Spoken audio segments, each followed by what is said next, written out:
Hello, it's Tom again, and today I'm doing something a little bit different. Instead of my typical homeowner type of video where I might show you how you can take care of rodent problems or how to light your campfire or your wood stove without smoking the place out. Today this one's more for kids and teens in school, specifically making a book cover for your textbook. And I remember they started coming out with like these nylon book covers you could buy when I was finishing up high school, and I don't know, they cost money for no reason, and grocery store bag works just fine. All you have to do is cut down one corner of the bag with some scissors, cut off the bottom of the bag, and you're ready to go. Let's see, this one has a glued seam that I'll put on my right hand side because that'll be towards the back of my textbook. In fact, if I measure this out right, I'll have that seam tucked right into the book and you won't even see it. So since I've got so much extra, I'm gonna draw a line there to cut down. You don't actually have to have a perfectly straight cut here, it's fine. Now I like the paper bags because over those cloth nylon thingies because they're tougher, they're stronger. They also are something you can draw on, color, doodle, draw that weird S thingy where it starts with 3 lines up top, 3 lines on the bottom, and then you connect all the points. Or your bands, Metallica, Slayer, Taylor Swift, whatever. So, now I've got this roughly centered. I'm just going to mark out the top, bottom, and sides of my textbook. Alright. And I'll start by folding the top and the bottom in towards the center where my line is. You can use a ruler to help straighten it out. I don't really think that's necessary, but I will use my ruler to give me just an extra bit of space on the top and bottom and sides while keeping this thing, you know, level and straight, because again, you're folding around the cover. It's a hard cover, and so you have to account for that little bit of extra width. So give yourself a little wiggle room to play with. So fold it down on your line, and again, you can use a ruler to help you get that straight fold if you want, just not an architectural ruler because it sticks up in the way.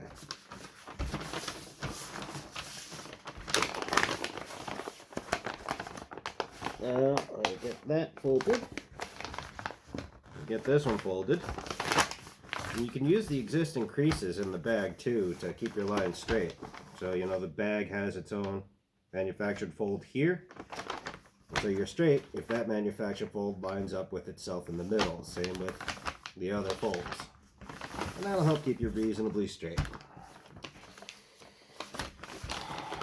Then you fold your left and your right sides in. You see, now our glued seam is going to be inside the book. I won't even notice it.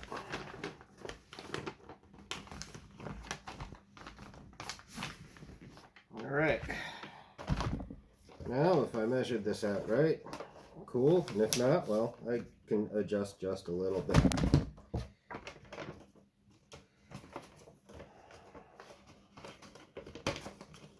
No big deal if your fold is a little bit off. You just gently nudge that on there, and when you close it, it lines up just fine. Come down from the top. If you're really worried about neatness, you make a couple of lines. I make my first line 1 inch down, my second line, let's make it 2 inches down. 1 inch down isn't good enough.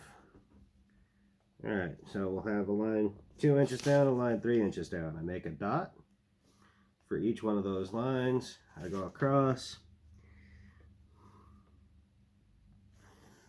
connecting my dots. Now I have straight lines, and I can write the title of the book and my name on the cover. You can center it if you want or not. It's your choice. And from there, you can, like I said, draw your weird S things, because that's what apparently kids have been doing for like 70 years on their textbooks. And, you know, band name here. And Joni loves Chachi, whatever, it's all good. Now, I'm going to segue from that into another useful thing about these paper covers, aside from just protecting your textbooks. If you have a decent teacher in middle school or high school, they will discuss banned books with you during Banned Book Week. What is a banned book? Well, certain groups of people feel a book is obscene or immoral, or for whatever reason they decide it should not be made available to the public, and they start dealing with that crap in schools. Sometimes it could be like The Lord of the Rings or Harry Potter, and the Vatican has a banned list and both those books are on it because in their mind that promotes witchcraft. And sometimes it's comedies that make fun of religion, like this one. Christopher Moore's book, Lamb, the Gospel According to Biff, Christ's Childhood Pal. That one definitely isn't going to go over well in a Christian school, and a lot of public schools. If there is a large enough population on the PTA, they will insist on banning a book like that.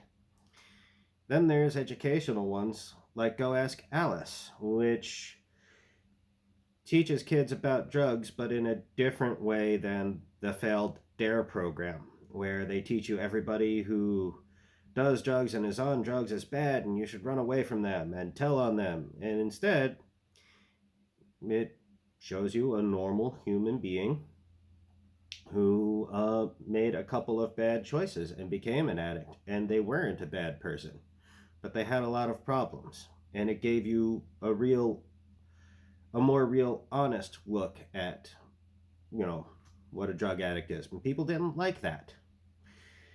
And they thought it was too mature for children, or it was obscene, or it didn't send the right message, because instead of demonizing everything, it showed the addict as a victim. And some people say that book was fake, that it's not a real diary. Other people insist it is. I don't know. I don't have an opinion on it. But it was an educational book that is commonly banned in schools across the country.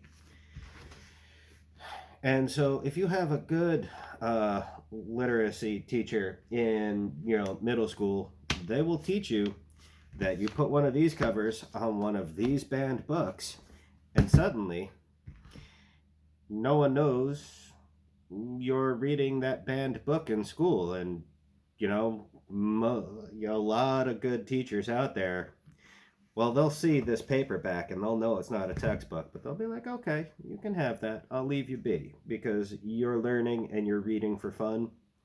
And that is actually something they want to promote. So that's how you make your book cover. And that's how you get by reading a banned book because somebody else decided you need to live up to their opinion.